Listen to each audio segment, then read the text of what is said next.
After seeing the game in October 2009, we figured out it was going to be a great opportunity to enhance the PC player experience with realistic effects and simulations.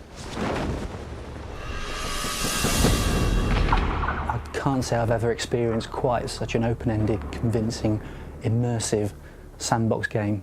We had been experimenting with some simulations on water, ocean simulations, and we thought that we could add an extra notch on the looks of the game.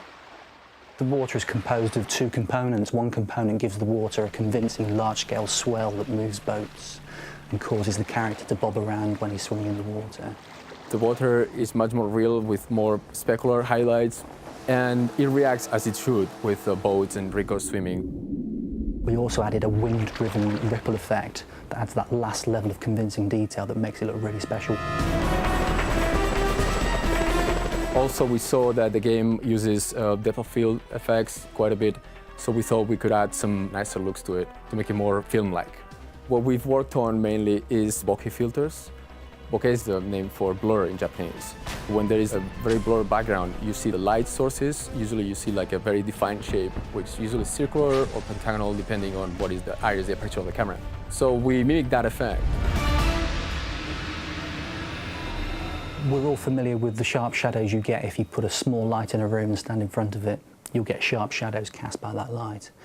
If you put a big light in a room, so we're talking a light the size of a wall, you'll notice you'll start to get softening in those shadows. And if you take that even further and think of light coming from all around, what you get is really soft little blobby shadows under everything.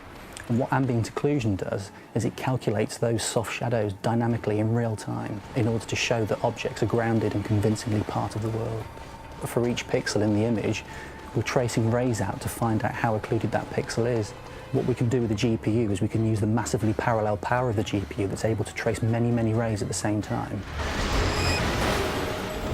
The first thing you realise when you play Just Cause 2 is that this is already a really immersive game. So this is a great candidate for us being able to add a little bit extra with the 3D vision support. We've been able to give Just Cause 2 a stereo rating of 3D vision ready, which not many games achieve. That means you get a really special experience when you play Just Cause 2 with a 3D vision rig.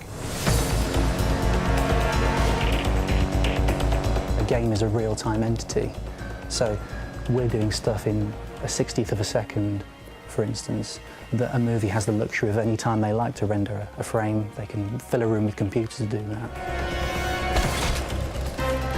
The main purpose is to make the looks of the game more close to reality and give the player a more immersive experience.